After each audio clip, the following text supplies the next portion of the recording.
বিসমিল্লাহির রহমানির রহিম। আজকে আমি একদম ইউনিক রেসিপি নিয়ে আপনাদের মাঝে প্রেজেন্ট হলাম।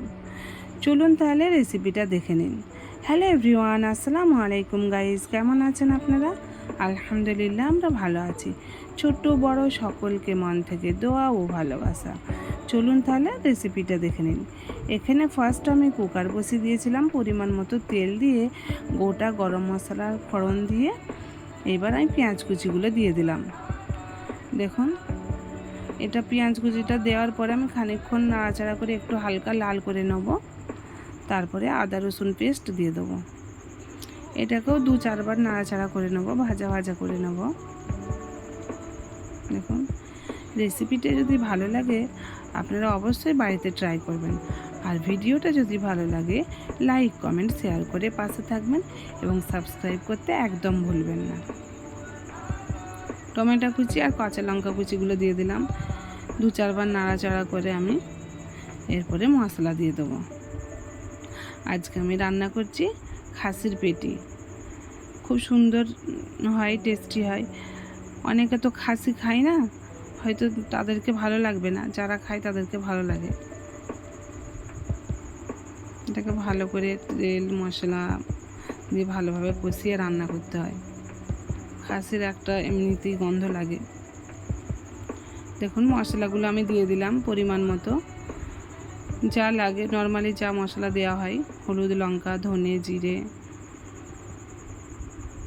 এরপর আমি ভালোভাবে কষিয়ে নেব যতক্ষণ না উপর থেকে তেল ছেড়ে আসছে। দেখুন কত সুন্দর তেল ছেড়ে দিয়েছে। এবার আমি পেটিগুলো দিয়ে দিলাম। ভালো করে আমি পিস করে নিয়েছি, ছোট্ট ছোট করে একদম দিয়ে আমি ভালোভাবে কষিয়ে নেব। অনেকক্ষণ কষাতে হবে, প্রায় 7-8 মিনিট ভালোভাবে আমি কষিয়ে নেব।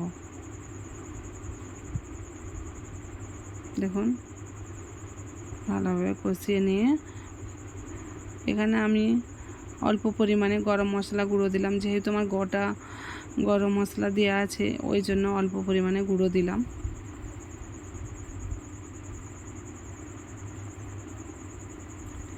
এবার আমি ভাজা জিরে গুঁড়ো, জিরে ভেজে আর গুঁড়িয়ে রেখেছিলাম, ওটা দিয়ে দিলাম।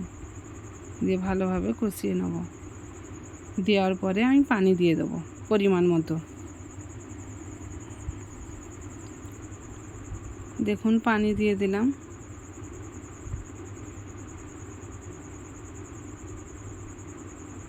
পানি দিয়ে দিলাম, বেশি ঝোল টোল হবে না, হালকা একদম একদম শুকনোটাও না, মাখা মাখা রসা রসা হবে, তো খুব সুন্দর লাগে খেতে। এইবার আমি ঢাকনা দিয়ে ঢেকে দেবো। ভিডিওটা আর বেশি বড় করব না আজকে, তাহলে এই পর্যন্ত। আবারও আমাকে দেখতে পাবেন নেক্সট ভিডিওতে। আপনারা ভালো থাকবেন, সুস্থ থাকবেন। আল্লাহ হাফিজ।